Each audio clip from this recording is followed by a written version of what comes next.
to this remarkable group of boys. I mean, they turned out to be remarkable. They, from all that anybody knew, these were just boys who had signed up for a boarding school that Baba had created. But Baba wound up revealing to them things that he had never told to anybody. And in fact, some of the stuff he never went into again. Some of it you'll find in, God Speaks in Discourses, but a lot of it you won't. And also the way that he presented it. Gil Alvarado isn't here, but he said that Chuggin, Baba's disciple Chuggin, one of the Mandalay who was there, told Gil, when Baba was talking to these boys, it was not like when he was talking to adults. All that mind stuff hadn't been built up yet. And Baba was communicating completely directly to them. It just went right directly through. And having worked with this text for as long as I have, 25 years now, man, I really can see what he was talking about. The ideas is not even adequate. The visionary perspectives, the horizons that Baba opens up are really amazing. Some of you who have studied God Speaks would have a feeling for the visionary aspects that, especially as you study that book closely, open up to you. But with these boys, it was right out there, right up front. And it's highly poetical. But the surprising thing about it is that even though the ideas are most extraordinarily profound,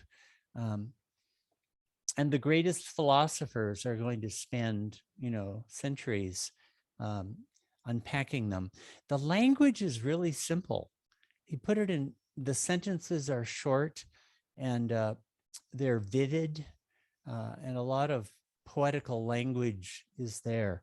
So there's a Persian word, kashf, K-A-S-H-F, which means a revelation, an unveiling.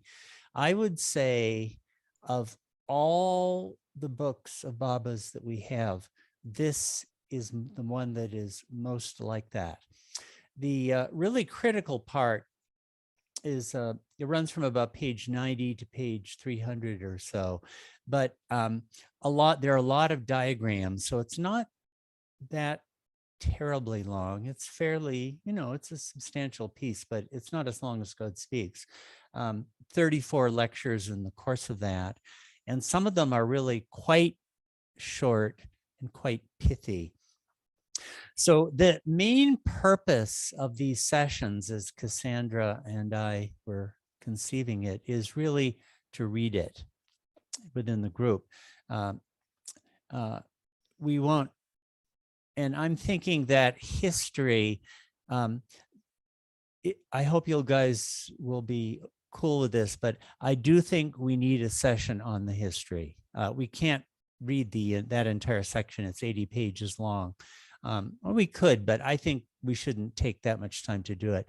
But I really do think we should have a session so that you see, it's not just what was happening with the Mer Ashram and the Prem Ashram, which some of you may already have read about. Sobs and Throbs is a magnificent account of that. But that's not the whole picture at all. When you see how Baba started with a very simple, rudimentary, I don't know, remedial in many ways school, with the Hazrat Babajan school for Erangel kids whose hair was full of lice and couldn't keep their clothes clean and didn't have clean water. And I mean, he was working on that level, and Baba was right down there with them, man. He would bathe them himself. He would wash their clothes. He would brush their teeth. He started on that kind of level, and it went deeper and deeper and deeper as he opened Successes schools. And the whole prep that made the Prem Ashram, Meher Ashram possible, you get to see as Baba created this protective bubble around them and I sort of segregated them, isolated them from the world more and more, and created this amazing atmosphere where the Mandali were amazed. They had never seen anything like this happen before. Anyway, so next time will be a session going over that history and maybe reading some selections. I hope you guys will be game for that. So we won't really be getting into the reading of these lectures yet. But then on the third session, we'll start in on creation and its causes proper. And we had envisioned 2-hour sessions, and the first would be primarily reading. We could have different readers of it. I do think we'll probably need to have some, back and forth, even in the reading. There are a lot of diagrams, and you can't skip over. One of the things I've noticed in some of the Baba reading groups I've been part of is people will get to a diagram and they just skip it. Well, you can't do that here. They're really integral. And to unpack a diagram, you've really got to study it a little bit. So there'll be, that will be a significant factor, I would say, in our reading process. We could have different readers reading different things, so there could be some different voices. And also, if there are things that come up even in the reading, clarifications needed really on what we're reading, not on broader issues, but just on that. There would be some scope for that also.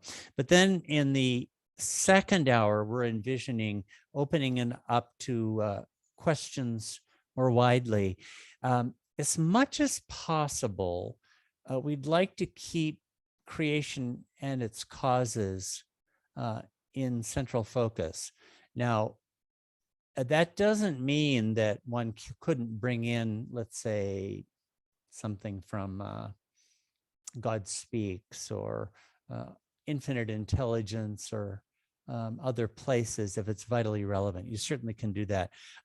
We don't want to get diverted away, though, into other topics so that most of the people participating just don't know what's being talked about, or are kind of, it's not their interest. We'd like to keep the focus on creation and its causes as much as we can, although it will be very natural and inevitable and necessary to bring in interrelations with other books sometime. So that's the main focus. So this session is broad overview, and next time will be history of the 4-year period. By the way, these talks were right at the dead center of that 4-year period. They're December 1927 and January 1928, from the 2nd of December to the 14th of January.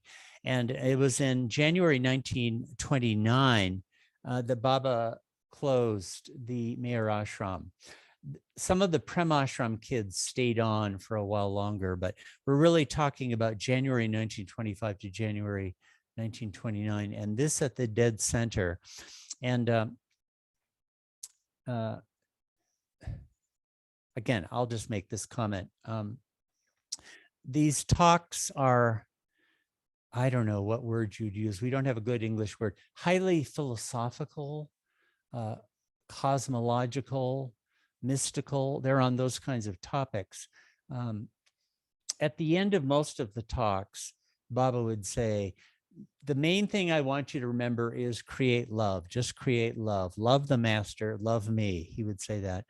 That's the last paragraph of each talk. But all the rest of the talk is not on love at all. It's on stars and planets and prana and akash and these bizarre things, these amazing things, highly philosophical. Again, philosophy is a wretched word. But the reaction which these boys had was they went love mad. You wouldn't think that this kind of subject matter would precipitate that kind of a reaction, but it did. It unmistakably did. So obviously something was going on. It seems to me, how would I know? But when I try to understand this, I think that the avatar of the age was working with a select group from the youth of humanity, working archetypally on head and heart. So both of those. So what you won't see in the talks themselves, it was what was going on among the boys. They were going love mad. January 1st, 1928, the whole school began weeping uncontrollably. And the Montley didn't know what to do about it. It's like, what the heck is happening here? And this was right in the middle of those talks. But when Baba showed up and began his talk, instant silence, complete enraptured silence. As Baba would talk in English and it would get translated into Marathi and Gujarati and Persian. I don't know if any of you have been teachers, but for those of you who might have, what do you think about the prospects of giving a talk and getting it translated into 4 languages with a room full of kids there? It sounds to me like a formula for pandemonium, right? So Ward, we're getting a question about who was interpreting for Baba at this time. He was using the alphabet board for this, or plates? Yes, he was. Okay. And we don't have. It's funny. It's never described. I could kick myself for not having asked these things of Esfandiar Vasali when he was still there. Although he was in such a state, he probably never even saw it all. But so we don't know who read out from Baba's gestures. We do know that Rao Sub translated into Persian. So if you can, I don't know, can you picture the scene? In fact, why don't I start sharing just to, I'll be going into this in a second. Yeah. Here we go. Can you see that? Can you see that? Is it sharing? Yeah. Can you zoom in on the picture there? Yeah, I'll do that. These drawings were done by Nad Walinska. I think really a spectacular job. So she did this as a frontispiece. That's what is today Baba's Samadhi, right? It looked like more like that in those days. And there was a little platform. Baba was in, from the 20th of December, Baba was in complete seclusion. Hardly anybody saw him except the kids saw him. And the Mandali connected with this work. And then in the evening, about 7 o'clock, we're talking December, January, right? So completely black, and there wasn't any electricity. Ahmednagar was 8 miles away. Erangown, there might have been a few lanterns visible. So if you can imagine the magic of what was going on, and Baba would hold forth to these kids. Here's a quote that we put on here. Let me see, Shri concluded, who will get the apple. Now we will see whose destiny it is. It all depends upon prem, love. So leave all of this, have done with explanations and the like, and do only one thing, create prem, and I will do my part. For many as I like, I have that power. Have no doubt about that. So create and increase love. The time is very near. To some, I will show God. Some, I will make one with God. So can you imagine what that would have been like, right? Recognize the scene there? That's the Samadhi today. The stones hadn't been put up yet. Looking something. Actually, for the first 18 days, it wasn't there yet.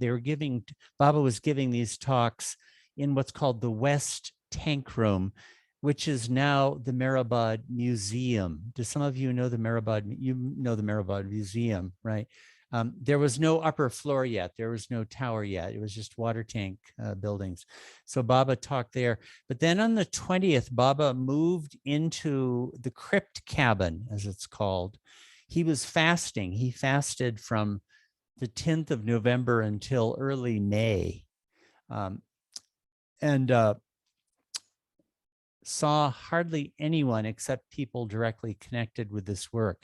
And so all the boys would be there, and there'd be a few Mandalay translating. So I just imagine this as pure magic. The stars overhead. Nadia did all this spectacular. Oh, these are actually from diagrams, because there's a lot in this series of talks about astronomy, if you can get that. I mean, but I'll tell you, you've never heard astronomy like this. So let me just, I'll read from the cover, because that's a good way of introducing the book. Hey, Ward, can you tell us how old the boys were?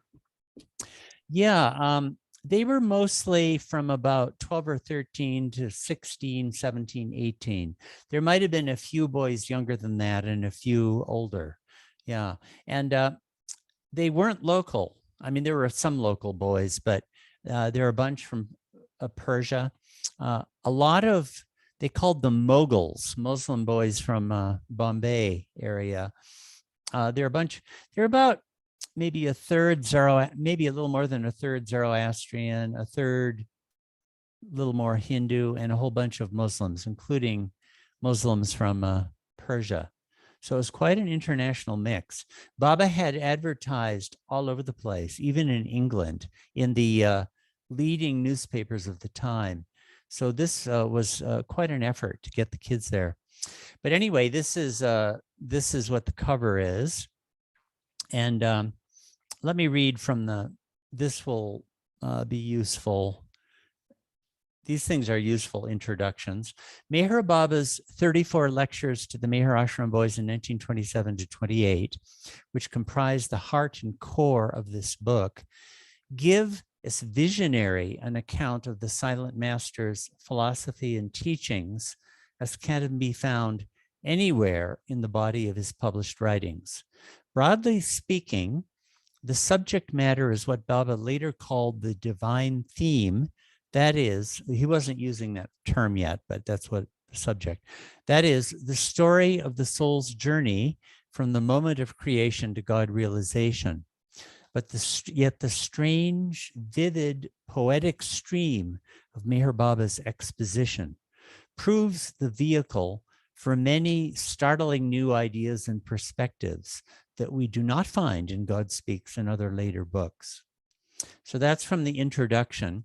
Here's the back flyleaf about the book itself. By the way, that's the one of the manuscripts there is being shown there, in handwritten form. Despite having been addressed to an audience of teenage boys, Meher Baba's cosmological account in these lectures is nothing short of revelatory. Early talks in the series explain the origination of creation through the clashing of Pran and Akash. Those are terms you're going to hear a lot. They're major terms. This creation narrative unfolds a strange landscape of light globes and shadows and reflections, oceans and waves and drops and bubbles. Later talks illumine esoterics of the spiritual path, especially in the relationship between the planes of consciousness and the associated skies or asmans. This is the leading source on this topic of skies or asmans, which is not in God Speaks. But here Baba says a lot about them.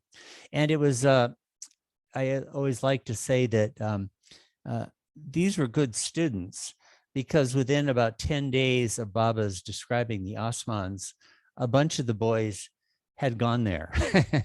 They were up on the plains, up to the 6th plane, as a matter of fact, right after Baba had described all of this.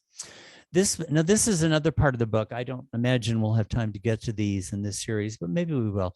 This book also publishes 6 major discourses Meher Baba gave to his Mandali, along with a detailed history of his work with the Hazrat Babajan School, the Meher Ashram, and the Prem Ashram between 1925 and 29. As a critically edited text, sometime I'd like to say something about what that means. Creationist Causes surveys manuscript sources and unravels many of their textual knots. Appendices on evolution and mystical astronomy, a full glossary, index, and more than 40 color figures round out an unparalleled exposition on the sources and causes of the world we see before our eyes. So there's a little description of the book. And here's on who is Meher Baba. Who knows, maybe some of you guys have heard of Meher Baba, right? Anyway, Merwan Shariarani, known as Meher Baba, was born in Pune, India on 25th February, 1894. Over the next 74 years until his physical passing on 31st January, 1969, he lived a life embodying God's love and proclaiming God as the sole reality. Soon after his own spiritual awakening as a young man, Meher Baba established a community at Mehrabad near the town of Ahmednagar, where he opened a hospital, schools, and other institutions serving the local populace. It was at one of these, a boarding school for teenage boys called the Meher Ashram, that he delivered the lectures published in this book. So these are to the Meher Ashram. People always talk about the Prem Ashram. Well, the Prem Ashram came into existence kind of during this period, and it was a group of boys out of the Meher Ashram who were so overpowered with love that they couldn't continue in classwork. So the Meher Ashram was the larger body out of which the Prem Ashram was a kind of elite. You didn't exactly have the Prem Ashram when he was giving these talks, although it was beginning to happen. Over the half century of his mission, Meher Baba's wide-ranging activities encompassed global travels, extensive personal engagement with spiritually advanced souls known as musts, and an enigmatic phase known as the New Life. In 1954, he publicly declared himself to be the avatar of the age. Oh, let me mention, at the end of December, right days before that explosion happened, Baba pretty well told these boys that he was the avatar of the age. And that was a remarkable thing, because he had not been telling his Mandali that yet. The word avatar didn't come up very often, but he pretty clearly told these boys that that's who he was.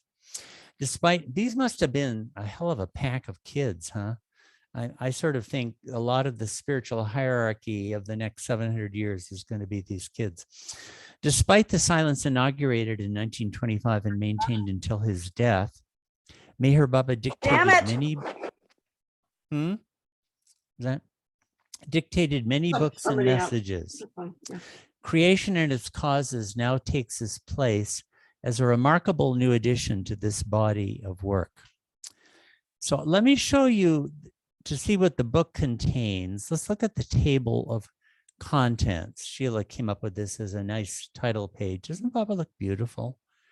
I mean, it shows us with him with some of the kids in the rickshaw, Mehrabad rickshaw. Okay, so Meher and Prem Ashrams, a short history. This is a 90-page history, and there are 4 schools here. You know, there seems to be universal confusion about this. These were the 4 schools that come into the picture. There was first the Hazrat Babajan School for Erangan kids in local vicinity in 1925. There was the Hazrat Babajan High School. That was something completely different, accredited in Bombay and opened in 1926. Next time I'll be talking more about this. At the same time the Hazrat Babajan High School opened, Baba opened a boarding school, the Meher Ashram, which quickly moved up to the top of Mirabad Hill in those water tank rooms, the ground floor of the big building up there. And out of that emerged the Prem Ashram. So these are all different from each other. The Hazrat Babajan School, the Hazrat Babajan High School, the Meher Ashram, and the Prem Ashram. So this history, part one, talks about all of that. Sorry, I jumped pages by mistake. Then creation and its causes starts there. And you can see they're all listed by dates. Because these are in the original manuscript, they're all dated. So the 2nd December, 4th December, 5th, 6th December, etc. So that's the organization of this part of the book. This is part 2. And this, as I say, is the heart and soul of this book. This is what is really amazing about it.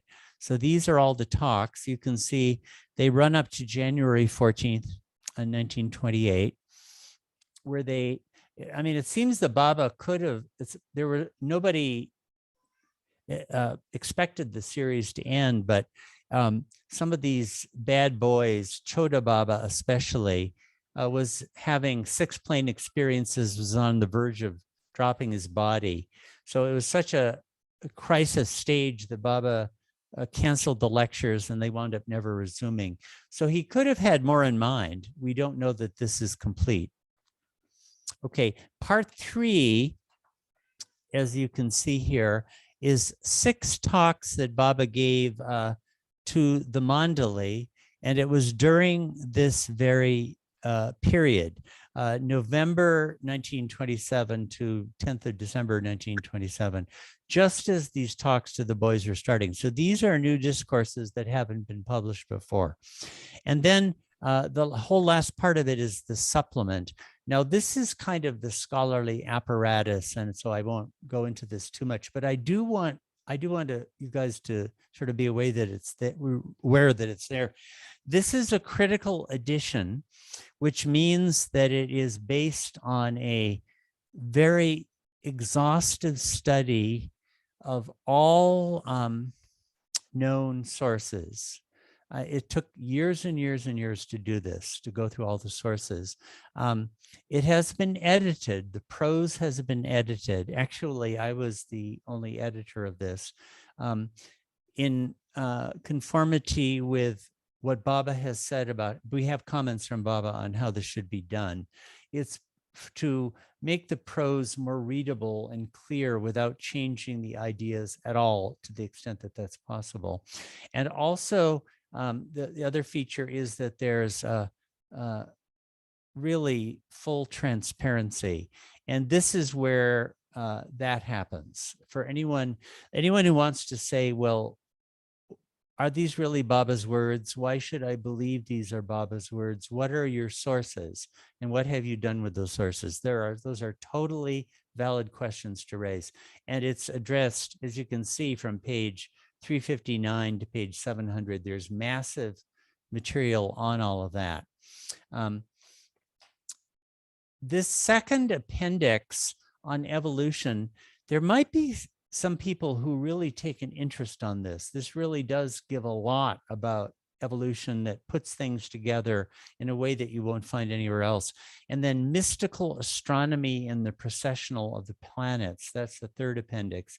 Baba says things about astronomy that you never got in your high school astronomy class. I can guarantee you. It is weird. It is absolutely weird. Just to give you one strand of weirdness, the sun, the Earth's sun, is a reflection of the Earth. Did you know that? But it is. So Baba and explains all sorts of, it must be relation of the physical universe to the subtle and mental universe. Anyway, and then notes on the figures. There are full comments on what the sources are, and sometimes interpretive information, very extensive endnotes. And then we have a key pronunciation and glossary. And the reason why, this is really for close students of the book, the reason why this could be of special interest is that the non-English vocabulary was almost certainly words that Baba himself used. And our English vocabulary really is lacking for a lot of these spiritual metaphysical concepts. So it's for people who take an interest in it, it's vastly enriching to get to know some of this. Then there's a bibliography credit and index, about a 20-page index. So let me scroll through a little bit of the book so you get that's the picture, right? 3 main parts: a history, the 34 talks, creation, its causes, and the 6 talks to the boys. And then there's all this supplementary material. By the way, the source manuscripts are going to be going up. Frank Blois has been working on it online. So if you want to go and look at the source manuscripts, they'll all be available there. This was done for Tiffin lectures, for those of you who are acquainted with that. Here's a list of all the figures that are there, and the tables too.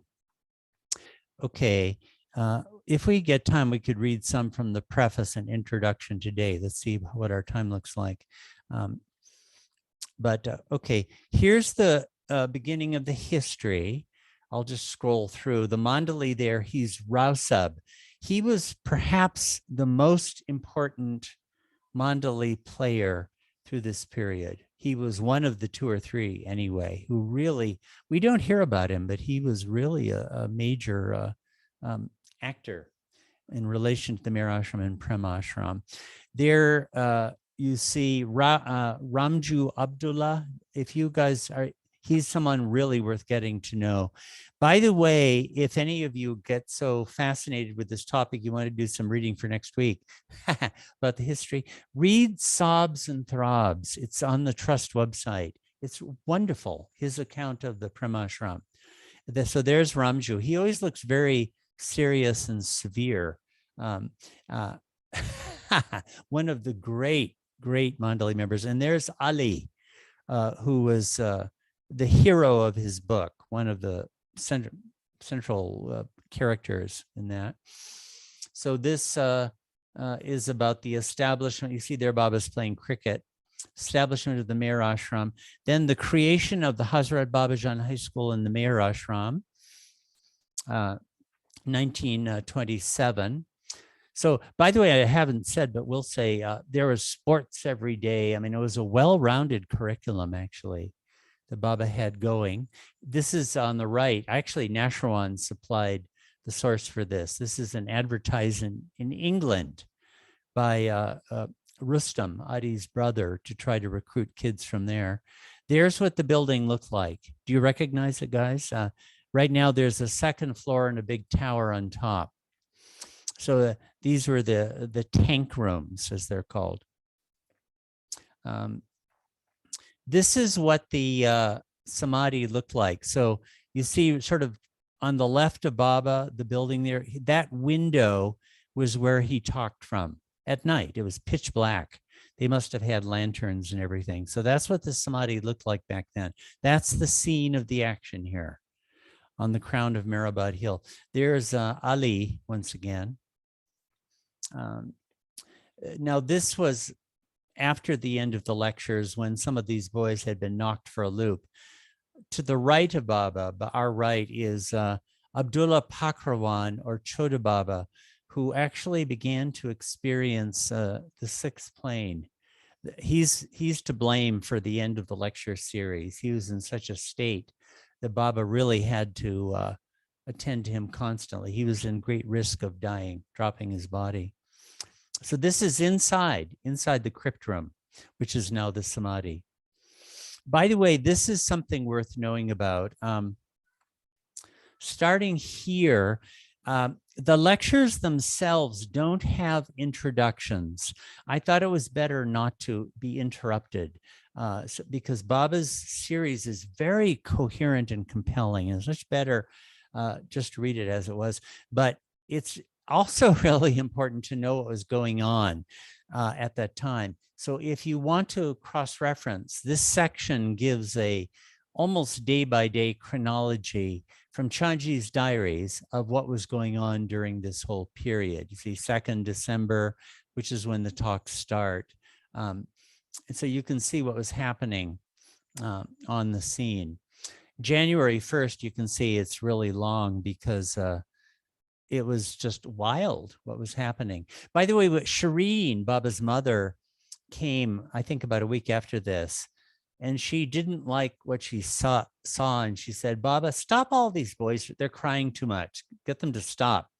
So Baba sent her down the hill with Masaji, that would be her what brother-in-law, and basically said, don't ever come up here anymore. That was so much like Shireen. This kind of emotionalism was not her cup of tea.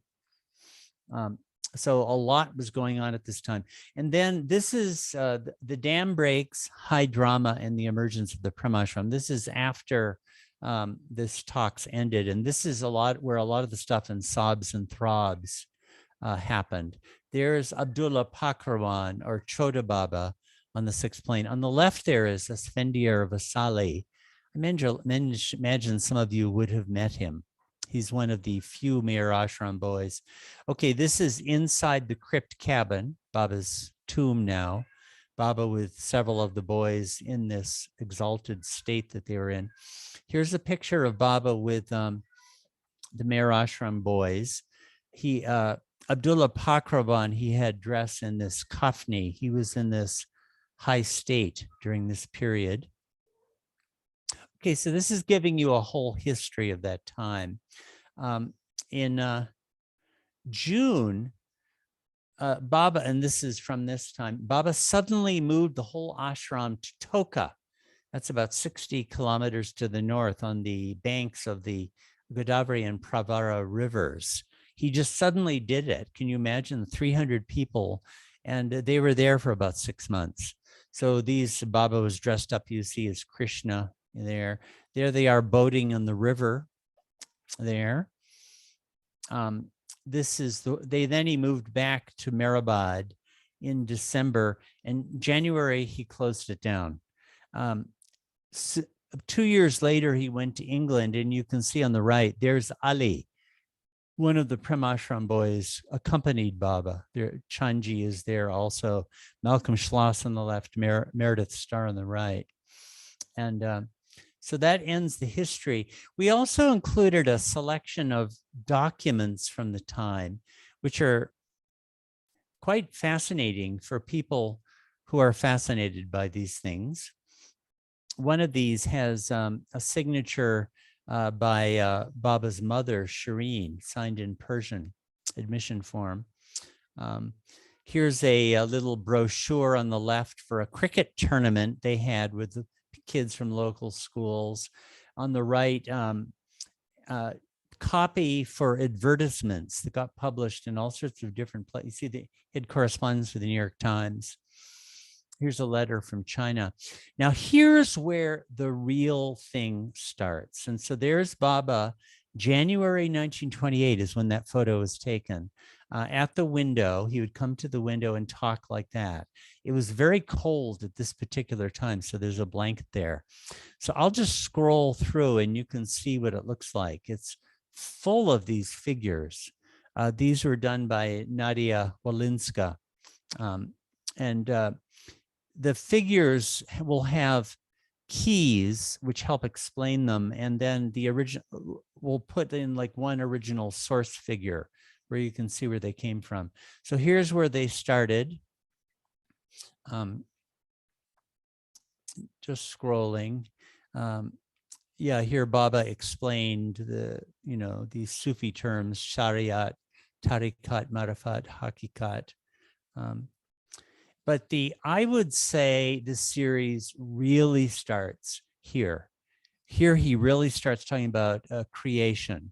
And so you can, anyway, too much to explain it, but you can see the pictures, see what it looks like. So Baba's explaining the creation of waves and bubbles and drops and foam and the creator point. And this one shows nothingness, pokol, or Akash, a really big concept, huge concept here. There's, okay, more on that. Here we see these strings of planets. C, D, and E are different chains of planets all around the universe, which Baba says a lot about. Here he really starts to talk about Pran and Akash. Here is Nadia drew this about Pran and Akash clashing, which is what gives rise to the universe. Okay. This shows the entire journey of the soul from unconscious God to God realization to the perfect master. This is we have these two slips in Baba's handwriting. Isn't that cool? They were just interleafed in the manuscript. Somebody, maybe Chanji, kept track of them. And the text of them is incorporated into the type text. But this is Baba's handwritten source original. And here's another little slip like that in Baba's own handwriting. Real treasures there. Now Baba starts talking about the gross and the subtle. There's a lot more to this than you might guess. Here you see the subtle world there, which means the 6 planes of consciousness being divided into 7 different layers. There's a lot on that. That's a fascinating thing, but I'm just going quickly because this is a brief preview. This is a most fascinating diagram about how opposites are very close to each other, thus A and Z. And that relates directly to this diagram. You see those on the bottom, you have the 2 gross eyes, and the center, the third eye. And man, there's so much to say about this, which we'll get to. This was drawn, this is on the cover. Baba said that the infinite corresponds to straight, the straight, and finiteness corresponds to the circular. And Nadia, as an artist, said that blew her mind for about 3 days. It really profoundly transformed her thinking. Okay, now we start getting into this strange stuff about astronomy. This is showing that the sun is a reflection of the earth. And Baba had a demonstration with lanterns and mirrors right there. And this was still in the museum room, the West Tank room, where he showed them how one light globe produces 7 suns. And then there's this most bizarre diagram where you see one light globe producing 7 suns. A, B, and C are the 3 worlds. A is our Earth. Okay, more on the planets. Then Baba started getting into evolution. And here's where Baba really explained that the only form that exists is the human form. There was supposed to be a diagram of it, but there's just a blank there. So Nadia, we worked on this to show how the human form unfolds and goes through a series of turns through the course of evolution until it's standing upright in the human form. This is the main source for that idea, which is an amazing idea in all of spiritual history. I've never seen that. Okay, this is about sanskaras. I'll just go quickly. These are really neat metaphors Baba gave. And now Baba, yeah, this is beautiful. There are 7 suns and there are also 7 moons. He brings the moon into his astronomical account. The moon is an old Earth that cools off, moves aside and becomes a moon. Also, Baba talks about the 4 elements in evolution, air, water, earth, and fire. And Nadia drew this. We spent a whole year and a few months meeting 4 days a week on these diagrams. We really went into them deeply, showing how the first kingdom, stone, metal, vegetable, worm, are connected with earth, fish with water, bird with air, and animal with fire. So this is another dimension to Baba's account that you really don't find in his later discourses. Okay, now we start getting into involution of consciousness. And I'll just show you the one diagram that illustrates this. This diagram is about the 7 planes, right? You know about those from other readings, first, second, third, it's up to the 7th. But then these are the skies or asmans associated with them. On the left-hand page, you can see all the Persian names for them. The first sky or asman is called the Alame Waktiya. The second is called the Alame Ruhani, etc. And this diagram shows the different sections. The first sky has 3 subdivisions. The second has 2. The third has 3, etc. So Baba goes through these and gives the boys a description of what you find there. Again, there's nothing like this in God Speaks. Okay, there aren't as many pictures, so so this is where he's describing about all the different planes. Then Baba starts looking at the inner worlds from a different point of view. I would call this, he doesn't use the word here, but Chaitanya. First plane, you get inspiration. The second plane, revelation. The third plane, insight. Fourth plane, intuition. I think Don Stevens people might be very interested in that. They work with and so forth. And these are the 7 levels of bliss: Vishayanand, Chintanand, Yoganand. Those are associated with different levels on the spiritual journey. Now Baba goes into there's so much weird stuff, how the planes and the asmans correspond to parts of the human body. And I'll just show you the diagram. There was no diagram. We just came up with this. So here you can see the correlations between the planes and parts of the skeletal frame. It seems to be the skeletal frame. And the asmans correspond to hollows in the human body that are related to the planes. I think in the future, people interested in medicine or physiology or yoga are really going to plumb the depths of all of this. And then Baba gave this very strange analogy. I'll just show you the picture. We'll read it in due course, which he said explains all of this and has never been given before by any master. He just gives the analogy and doesn't explain it. The last 3 lectures may be the weirdest of all. And I'll just say this much. They look at the inner worlds from the first plane to the 7th and the skies that are there from the standpoint of the downflow of pran.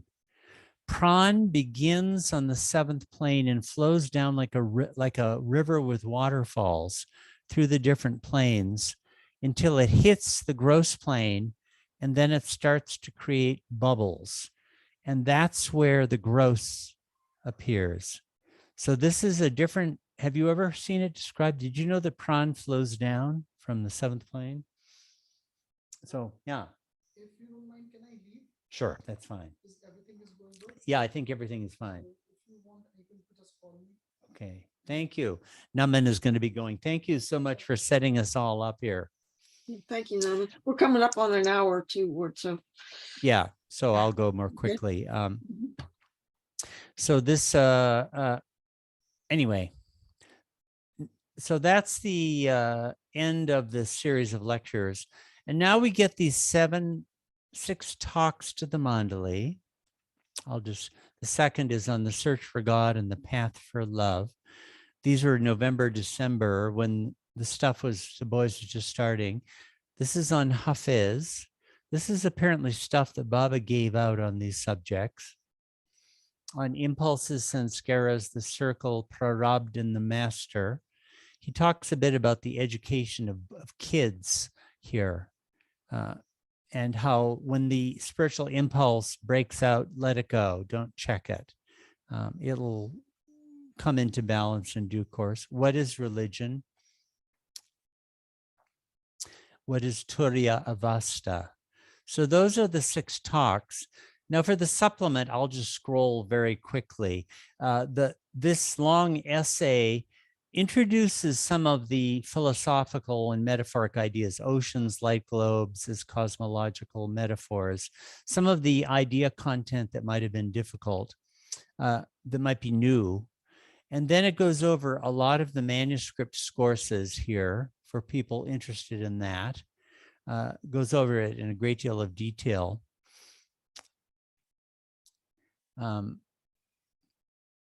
talks about the editing. Okay, so anybody with questions about these matters, like how is it that you're presenting this as a book of Baba's? Well, this is where all of that gets addressed in great detail. This one gives a lot more technical information about these source manuscripts, the explanations manuscripts, and so forth. We have some handwritten things from Ramju. Then this is on evolution, and in a way it's very detailed and very technical, but in another way it gives people interested in this, I really would, on evolution, Baba's account of evolution, I really would recommend that they read this. It goes over the 7 kingdoms and transitional species, sometimes called Barzaks. We get a whole bunch of new, we've learned new information about what some of these were.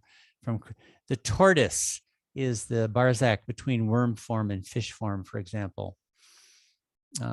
Crab is the last in the fish form as it's moving up to the land again. There's a whole appendix on astronomy for people interested in that. The 18,000 planets, or the 3 planets. And then I'll just scroll through this. You can see the figures. This is giving a detailed source information. These figures are going to be up online, the source figures, the sources that we are working from. We spent a lot of time studying source diagrams, and anyone who wants can see them on the Trust website. And then we have these endnotes. And I mean, I spent years and years. One short paragraph here represents hours and hours and hours of work, I can tell you. So this is just dealing with questions of the text, what the text is saying and how it should be expressed and edited.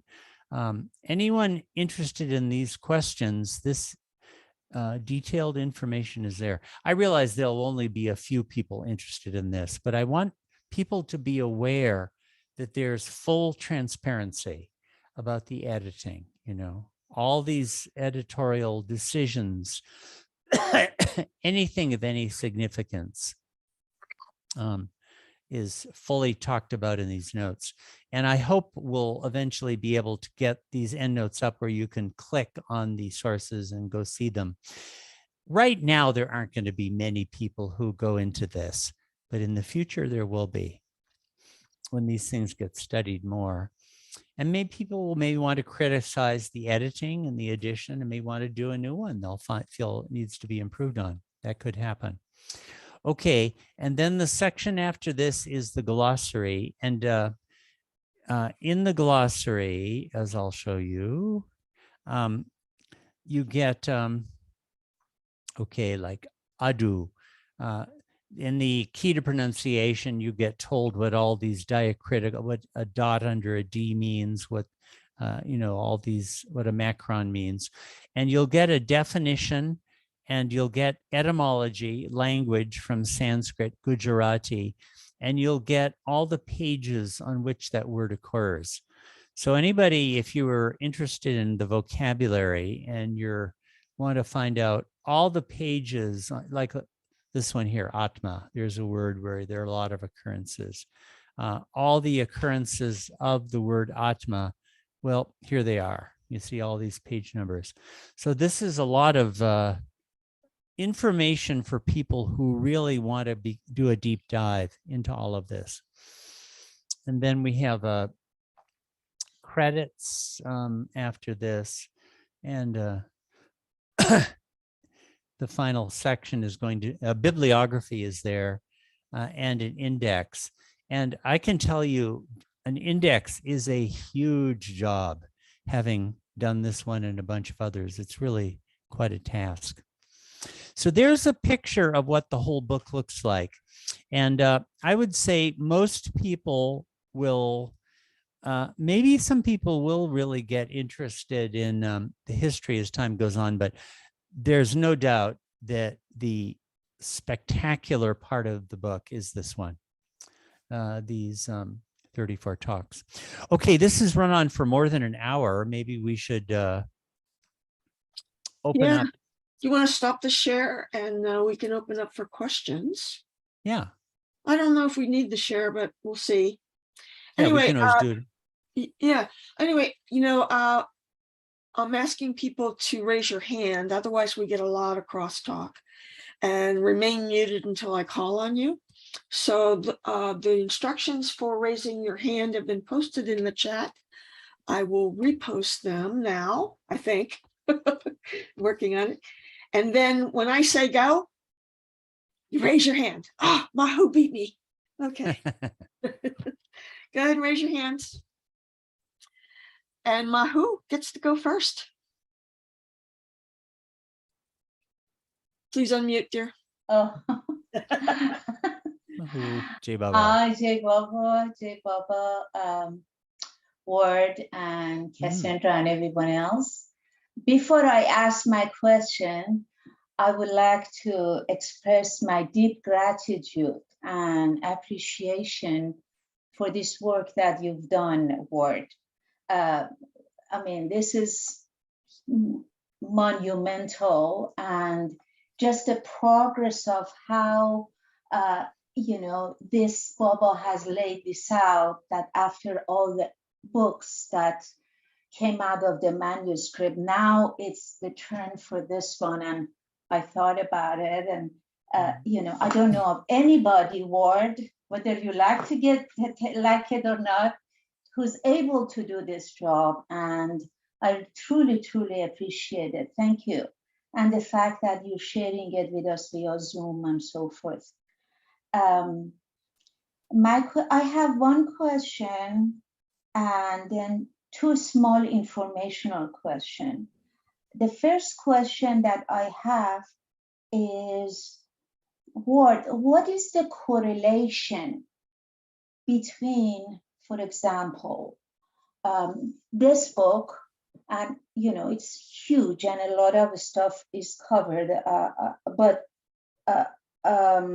just maybe you can take a part of it, and because it's important to me. What is the correlation between what Baba talks about here and what he talks about in, for example, God Speaks? I know when we had those series of God Speaks meeting with you recently, when we were in Divine Theme, there were parts that you were talking about this book.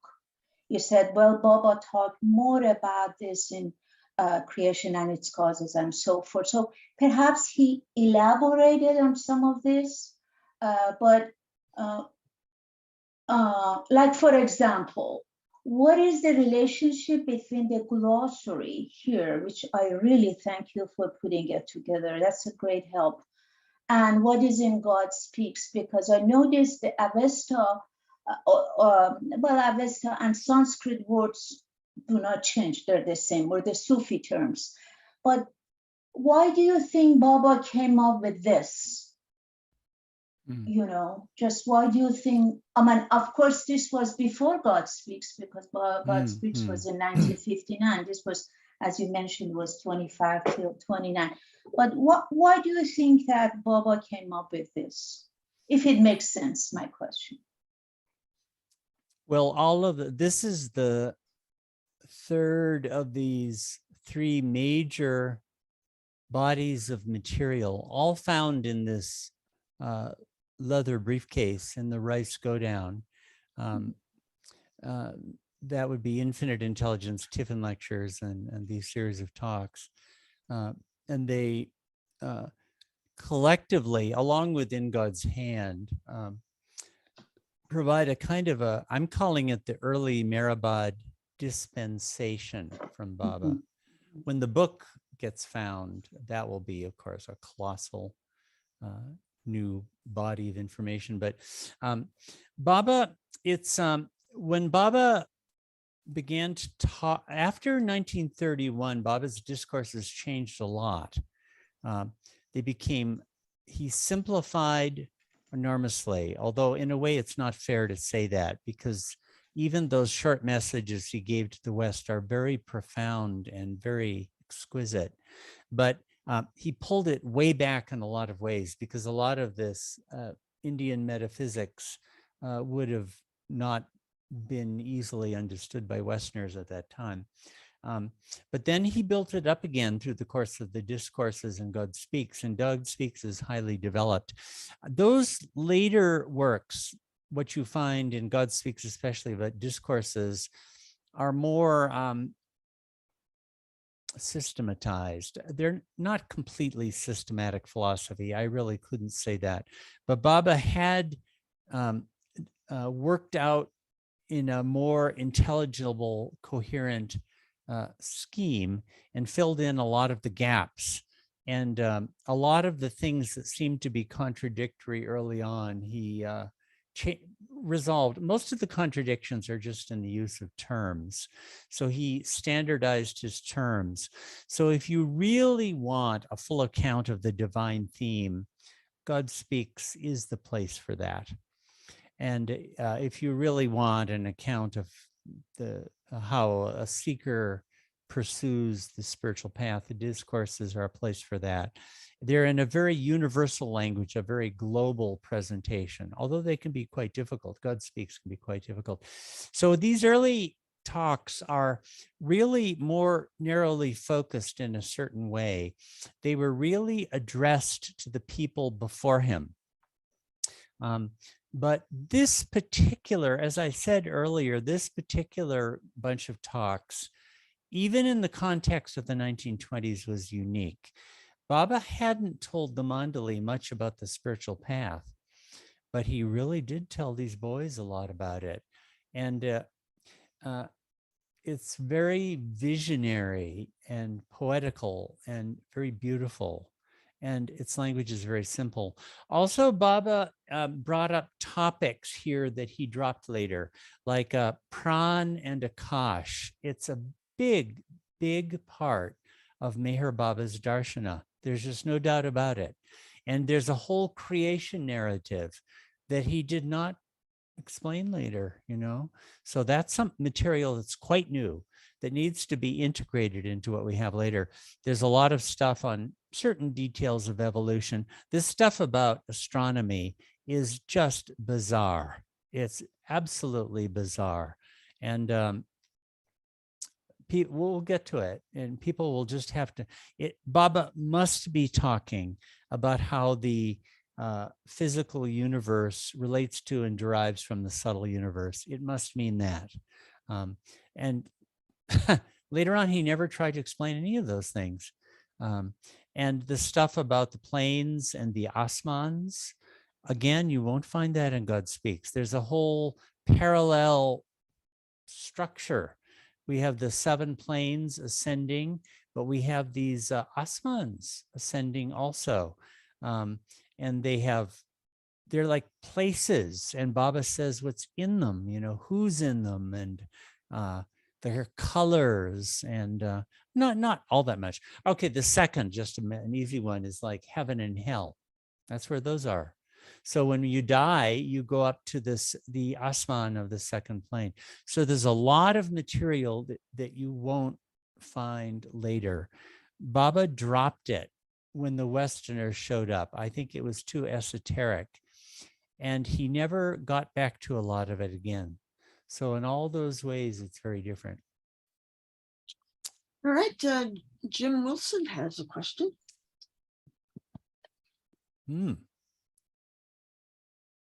Unmute. He's muted. Yeah, you got to unmute there, buddy. Unmute.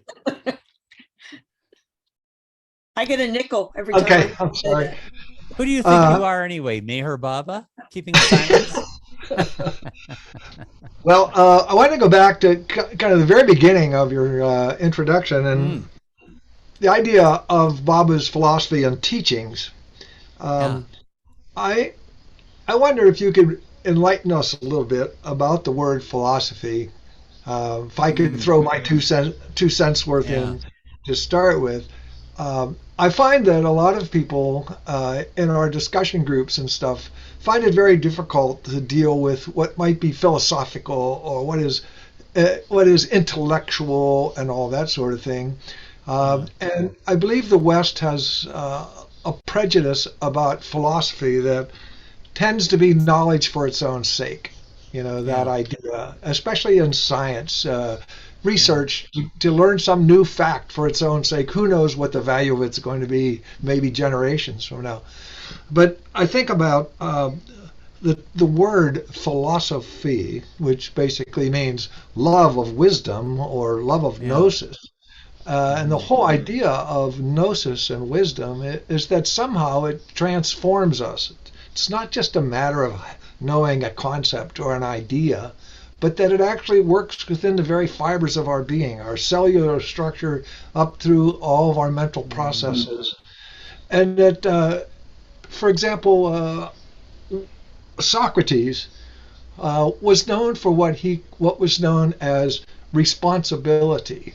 I forget the Greek word, but the idea of responsibility is that when a truth is given, that there be a response, not just of the mind or not just of philosophizing, but a response that includes the heart.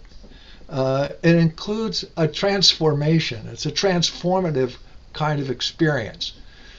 So in the ancient concept of philosophy, love of wisdom and stuff like that, I think Baba fits well there because our modern concept of philosophy is so polluted with atheism and other types of things, just rationality.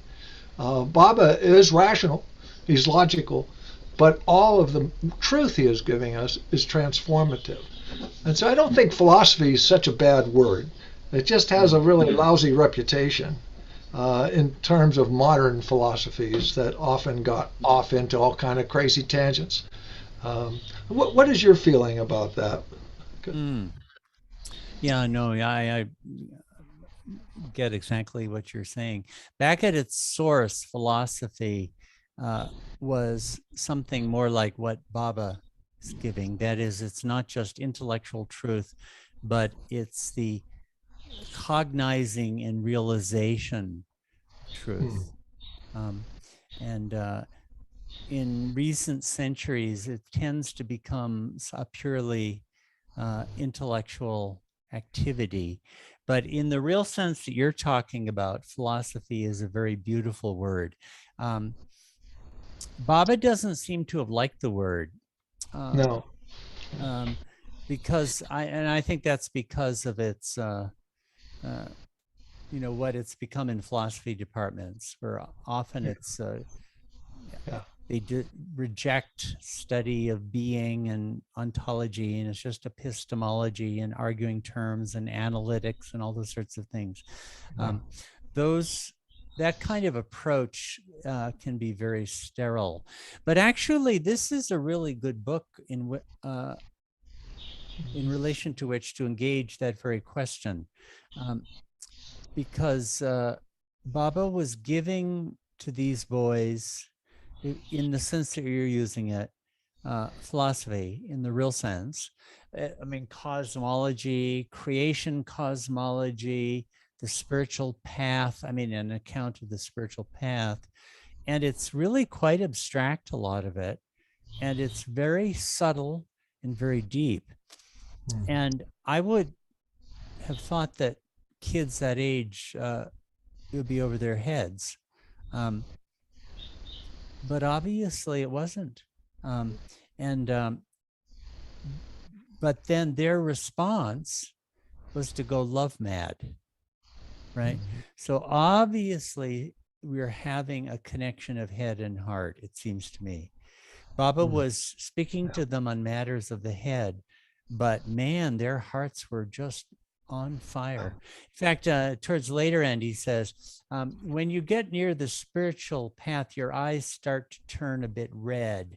I can see this in you. I can see this in some of you, you know? So this is going on right in these talks. So, I mean, the future of humanity as it grows into Baba's vision of things clearly will have to entail the reintegration of head and heart, and where the intellectual study of things will have to be open to the visionary and beautiful depth also, and not be sterile to that. So this is a absolute model for Baba doing that. Because of the, I don't know, I find the connotations of the word philosophy hard to get beyond. I'm open to people who feel otherwise, and I certainly understand that at its source, with people like Plato, it's a beautiful word. But I've been, and I hope you guys will not object if for my part, I often will use the word Meher Baba's darshana. And this is a use of this word that means not just a intellectual account of things, but a revelation of an understanding from someone who knows, someone with divine knowledge, like a revealed truth from the avatar, from the Christ. In Christianity, they would use the word revelation, and darshana contains that. And it also implies a spiritual path. That is, the purpose of this knowledge is so that you can use it in your ascent to God. Word darshana implies all of that. So very often I'll just say in Meher Baba's darshana. So I mean all of that, the philosophy, the cosmology, the ethics, the spiritual path, the spiritual exhortations. Like at the end of these, you saw some cases where Baba said, the point of all of this is create love, create love. Well, that was a part of his talks. This, I really do encourage those of you interested to look at this and notice he doesn't talk about love hardly at all until the last paragraph of each talk.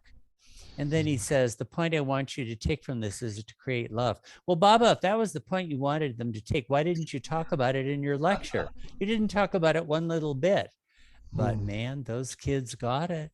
They got it. Don't you think too that the idea of the logos, which was obviously? So, I'm sorry, Jim. Can we hang on to that for a moment? Sure. There are more questions, and we can't get into things too deeply right now. But before it's getting late, it's almost an hour and a half, and some people want to leave. Yeah. So maybe we can pause and do a little housekeeping for next time. Now, we talked earlier about the possibility of moving these sessions to Sunday mornings. So that would be 11 a.m. Eastern, 8 a.m. Pacific. And what time in India? Like in the I evening? think it's like 11 would be 8:30 here. 8:30 p.m. PM. Yeah. p.m. So I just wanted to see if people wanted to make a comment about that, or maybe we could have like a show of hands, or I don't know. Just say, maybe put in the chat what your preference would be. I mean, we hate to pull the rug out from under people for this time, but there have been requests for a better time that more people can attend. The second issue is, I promise you that within 24 hours, I will send out the links to the mailing list for the video recording, so that it'll be available to people who are not able to attend. Okay. Great. So those are the two things I wanted to bring up. Please feel free to post in the chat window what your preference is. I'll save that and we'll tabulate that, and we'll get back to you with that. Okay. Thank you. So go ahead, Miriam. Can you unmute, Miriam? Or did you forget your question? No. So it seems, in regards to what Jim is talking about and where these lectures evoke these experiences in the boys, could it be like empathy or mirror neurons, where when Bob is talking about these things, he's like evoking an experience of them in the boys? Yeah. Where it's Yeah. not just and not just intellectual, but it's Yeah. a evoking process. Yeah. I know. Of course, I've thought a lot about this, working on it for so long. And Yeah. I have a very vivid picture in my mind somehow of when Baba would, okay, this is just me talking. I wasn't there, so it's just my speculation, but I have the impression that when Baba would explain these very esoteric things and intellectual things, you could say, in a way, his way of explaining it when he would gesture and show was so vivid that those kids would get it. Right. Now, I think it's very likely that the next morning they wouldn't have been able to repeat much of it, and 5 years later they might not have been able to remember it. But I think that Baba's, he even something like pran and akash, pran means energy, but it means movement, and somehow you'd make a gesture where you would kind of get a feeling of universal movement. And akash is hollowness and receptivity. And he would show, you would feel a hollow space we're receiving. And these deep, profound ideas would be enacted by him in a way so that these kids would get it. Right. So Ramju says in his beautiful account on this, right in the introduction, they took them right to the verge of experience. And I think it was like that. I think the way that Baba would present these very strange and abstruse ideas was so vivid in the moment that they were right on the edge of the spiritual domain where they could almost see it. Because these were kids, they were open. And of course, very soon a bunch of them did. They went there. But I think the whole bunch of them were just captivated and could see the whole thing. And again, I would have no way of knowing this, but so just if you want to just hear my bullshit, I think it wasn't necessary for these kids to remember the details of what Baba said 3 years later. I think the essence of his work was the universal work, working with a bunch of kids and making these impressions on them. And by doing that, he was doing it for everyone in the entire universe and for the future youth. And by marvelous good grace, we have it now. We have a record of them. So I think you can, so I do suggest when read it, try to imagine yourself a kid sitting there with the stars out there and absolute, you've been totally isolated from everybody. Even the Mandalay couldn't touch the kids. He wouldn't allow them to touch them. They couldn't even talk to them unless it was related to the boarding school business. And there was this magic all around them. And there's this beautiful, beautiful Baba there. And he's showing you these things and you're spellbound. I think that's what was going on. And I think to achieve that connection with them was the work he had to have done. Whether they remembered it or not later didn't matter. That's what I think. Yeah, that makes sense to me. Well, we will be able to get into these issues more later on, but today, let's just try to do a few more questions. Greg, you had posted in the chat. Do you want to unmute and bring up your issue or wait for another time or whatever? Also, Ellen. Otherwise, we'll go on to Mahu, who's been waiting for one more question. Sorry, I don't want to take other people's time. It's my I second know, it's- round. Yeah. Well, you know, Jim Wilson read my mind and asked my question. And that is about the, I would say, the common, or in a way, you know, misuse of the term philosophy in public eyes, not Baba lovers, maybe some Baba lovers as well. I remember when Nashwan published that, I think he's here, published that book, Teachings of Meher Baba, and then I posted it on social media. A few people questioned it. They said, why this? I mean, I didn't even look at the book and what is in it. They said, Meher Baba said, I have come not to teach, but to awaken. So why is he having a title, Meher Baba's teaching? You know, that's Baba lovers. But Ward, couldn't we, you know, as you were presenting this, and I haven't seen the book, couldn't we use, for example, metaphysical?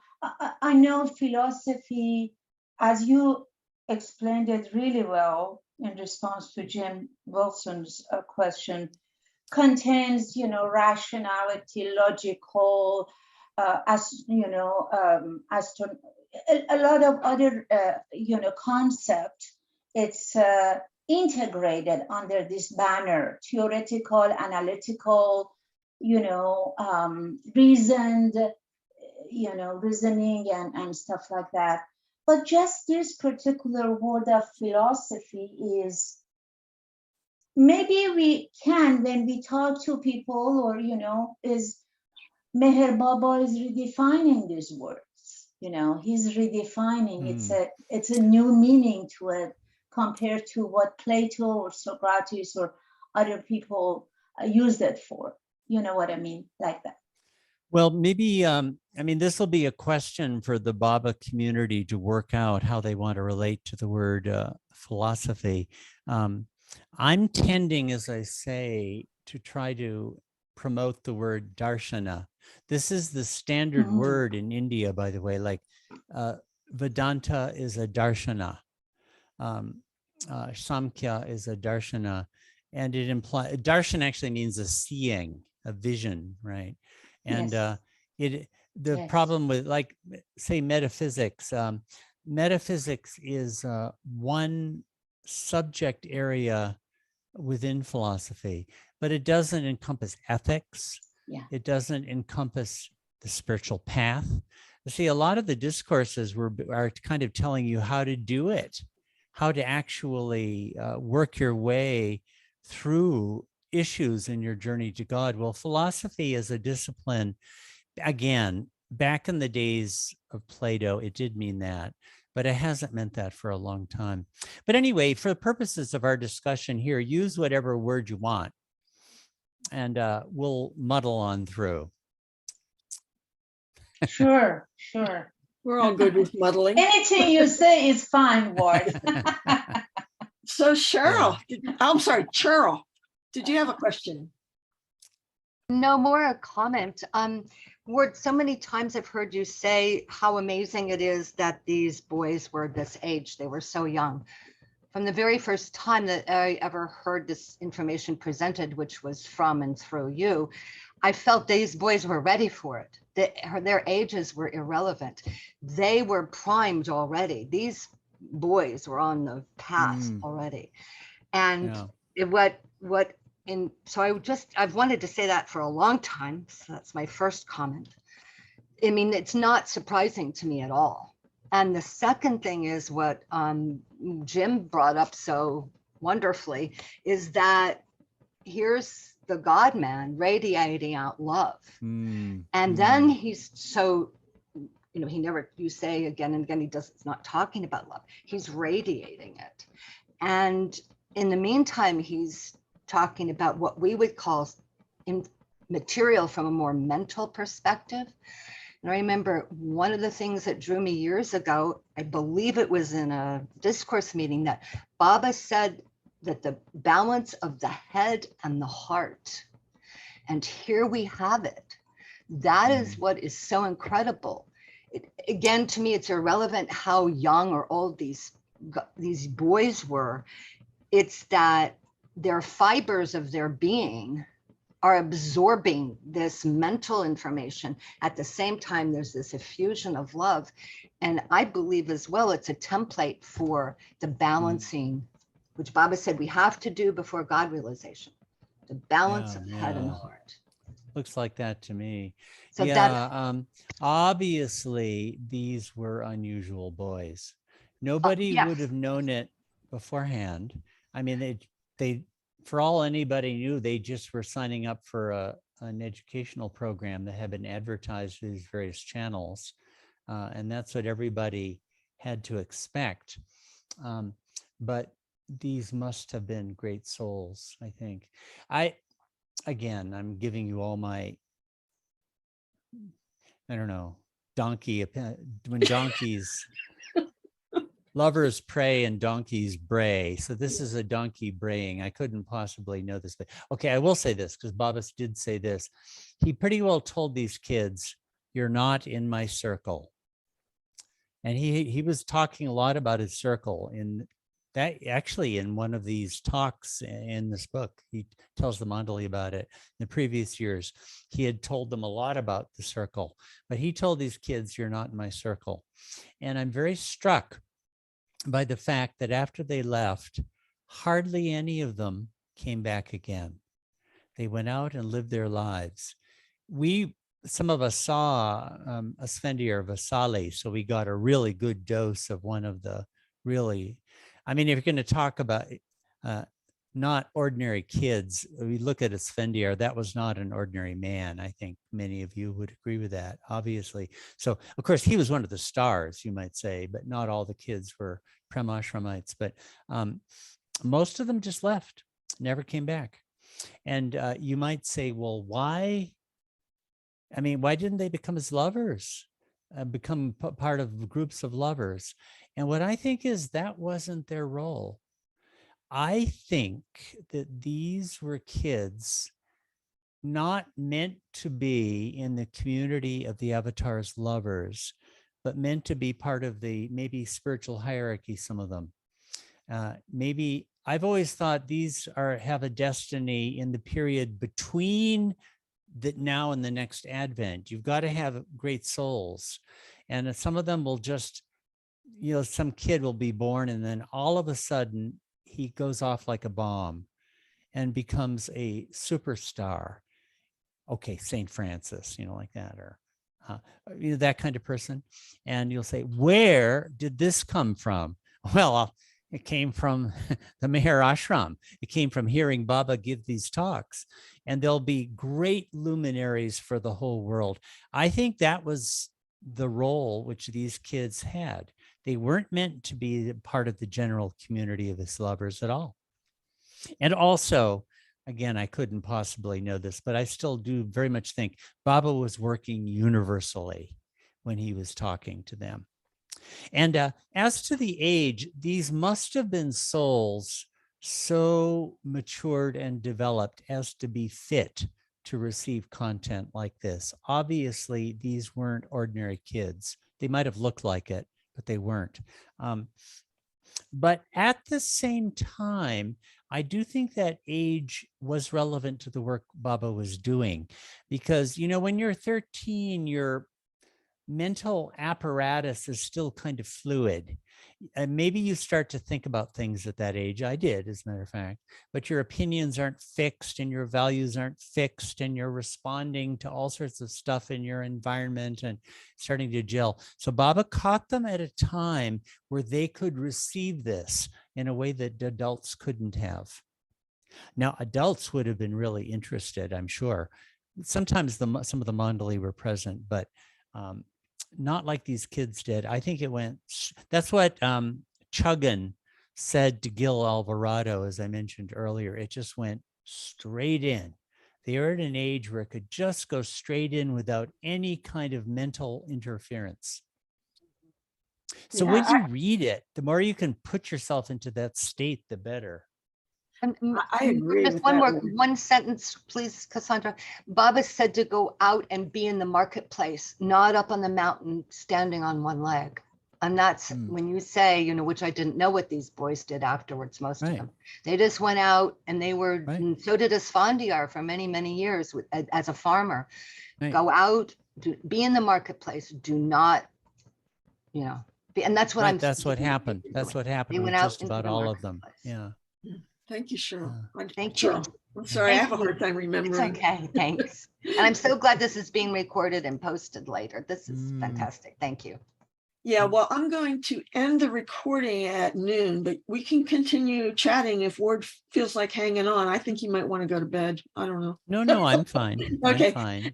But the other thing I wanted to mention was that we will be able to get more in depth with these things in later sessions, because, you know, the fact is none of us has the book yet. So we're Right. debating things unrelated. So Jim, did you have something else? You're muted. Another nickel, put another nickel in the jar. That's the rule. No, just 2 sentences. Baba's word is the annihilation of all words. And that's his silence. Mm. Mm. I mean, what do I know? But I kind of feel that way. Yeah. Mm. Thank Yeah, you. so Baba was giving all these talks literally in silence. Mm-hmm. Any other Again, questions or comments? I'm so struck. I mean, I hear that classrooms and schools nowadays are a jungle. So if you try to imagine someone in silence dictating to someone else who reads it out and getting translated into 3 languages, I think in a typical American high school, you'd probably have about 10 people getting killed within the first hour. I'm being a little facetious here, but nobody even mentioned how it happened. Nobody even, none of the diaries even saw fit to mention it. I guess it was so, I would think this would be a really laborious process, wouldn't you? You've got to dictate, it's dark. Can the person read very well? I presume whoever read loud enough so they all could hear it. And then you've got to have 3 different people translating into 3 different languages, and the kids just sit there while it gets translated. Wouldn't you think that was a formula for trouble? But no one ever mentioned it. So I guess it went so naturally and so smoothly that no one ever thought about it. I think that Baba was spellbinding. I think even when somebody would be reading out what Baba had said in another language, you know, maybe you spoke Persian and the Persian had been read out and then they were doing it in Gujarati, which you didn't know. But Baba would be watching and listening and making little gestures, and he would be so fascinating to watch that that's all you would do as a kid. You know, at the beginning, at the end of these sessions, apparently they would embrace Baba. And I just remember Esfandiar talking, and I don't know if it's at these sessions or not, but I have the impression that it was. But the kids were all over Baba. They would just grab him and wouldn't let go. So all of this was going on, you know. So at the beginning and end, they were just waiting for their chance to have their hug with Baba. What an amazing scene. What an unbelievable scene. There was never again was there anything quite like this. Baba had other amazing scenes. I'm not saying he didn't. But with working with kids this way, this was the time for that.